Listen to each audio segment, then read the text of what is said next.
Assalamu alaikum hörmətli televizor görgüçülər. Uyğur televiziyasının gündəlik xəbərlərini görüşənlərini qarşı alınız. Amerika Avam Palatası Təşqi İşlər Komiteti Uyğur Kişilik Hüquq Qanun layihəsini ma'qulladı.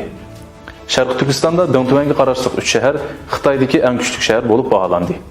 Germaniyada məscid quruluşuna naməlum kişilər tərəfindən çoşqu beşi taşlab qoyuldu. Kişilər açıqlanğanda görülüş nisbəti yuqarı bolğan əlamətlər. Tövəndə diqqətinizlər xəbərlərimizin təfsili məzmunlarında bolsun. Erkin Asiya Radiosu xəbərdə Şərqi Türkistandakı siyasi bastırış hərəkəti xalqaradakı zor vəqələr qatarından orun eləyətqanda Amerika hökuməti izchil həqiqətni yaxlab, Uyğurlarning zulmğa uçurishini kəskin ayıblab gəlməkdə. Amerika hökumətinin bu cəhətdəki konkret və əməli hərəkətlərindən biri 2019 yılı 11 sentyabr günü Uyğur Kişilik Hüquq Qanun layihəsinin Amerika Kengaş Palatasında ma'qulluqdan ötüşüdən ifadələndi. Məzkur qanun layihəsi məxsus Şərqi Türkistandakı haqq və hüquqlarının ayaq astı bo'lishini ayıplash, Xitoyning ichi və sirtidagi qonunsiz tutqun qilish, qiynash və parakanda selish qilmishlariga xotima berishni mazmun qilgan bo'lib, uning Amerika Kengash Palatasida ma'qullanishi bu qanun loyihasining oxirgi hisobda rasmiy qonun bo'lishidagi bir zo'r qadam bo'lib, 30 oktyabr kuni tushdan burun Amerika Davlat Majlisida Avam Palatasining doimiy hayatlari komiteti bo'lgan Tashqi ishlar komiteti mazkur qonun loyihasini muzokaraga qo'ygan. Muzokara yig'inida oldi bilan Amerika Avam Palatasi Tashqi ishlar komitetining raisi Eliot Engel bu qatimki qarab chiqishga sunilgan qonun loyihalarining biri bo'lgan Uyg'ur kishilik huquq qonun loyihasi haqida qisqacha tushuncha berib, Uyg'urlarning navbatda qanday zulmga uchrayotganligini yig'in ahliga yana bir qatim eskartdi.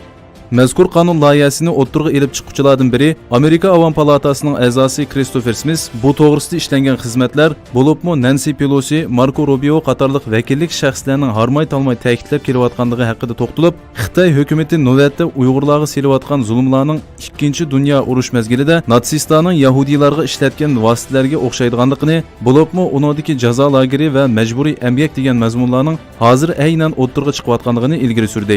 Palata a'zosi Suzan Wildhan navbatda Uyg'urlarga oid ikki qonun loyihasining muzokarada ekanligini, o'zining Uyg'urlar duch kelayotgan zulmning bevosita shohidlari bo'lgan Uyg'urlar bilan so'zlashganligini, Uyg'urlarning din, madaniyat, til qatorliq hamma jihatda ig'ir bostirishlarga duch kelayotganligini bayon qilib, biz ilgari endi hargiz qaytlanmaydi deb va'da qilgan ishlar hozir qayta yuz beryapti.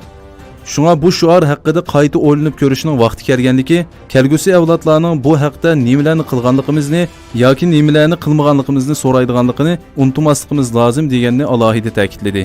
Muzokara vakillari o'z fikrlarini bayon qilib bo'lgandan keyin, yig'in raisi Eliot Engel yig'in vakillarining fikriga asosan Uyg'ur kishilik huquq qonun loyihasining Tashqi ishlar komitetining ma'qullashidan o'tganligini tantanalik holda jakarladi.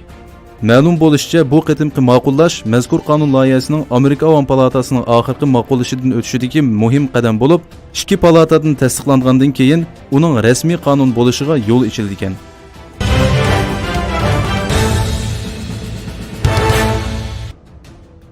Xitoy Döngtüvən gazetining 29 oktyabr xabar qilishicha, Xitoy uchur jamiyati bilan Xitoy raqobat kuchi aql ombiri yaqinda 2019 yilda Xitoyning g'arbiy shimolidagi nahiya shaharlarining taraqqiyotini o'lchash doklati e'lon qilib, iqtisodiy ko'lami, xalq turmushi, iqtisodning hayotiy kuchi va iqtisodiy saposi qatorliq 4 omil va uningga aloqador 25 xil ko'rsatkichni asos qilib, Döngtüvənga qarashli Shixanza, Oral va Wujiazhou qatorliq 3 shaharni Xitoyning g'arbiy shimolidagi eng kuchli shahar deb baholab chiqqan.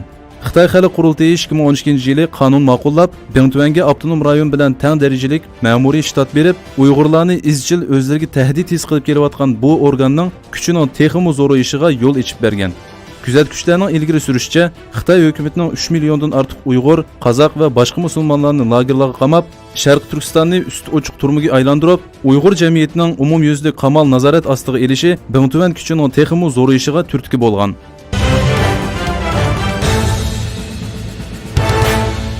Germaniyaning Shimoliy Reyn-Vestfaliya o'lkasining Schwelm shahrida Diyanat ishlari Turk Islom birligi qarashliq Yeshil masjidining qurilishiga noma'lum kishi yoki kishilar tarafidan bir xaltada cho'shqi beshning tashlab qo'yilganligi, bu voqeaning qurilish ishchilari tarafidan masjid boshqarmasiga bildirilganligi uqtirilgan.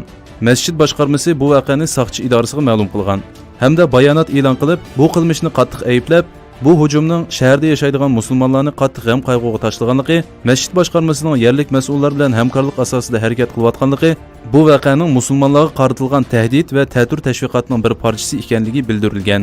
Mazkur voqea soqchilar tomonidan jiddiy tekshirilishga boshlangan ekan.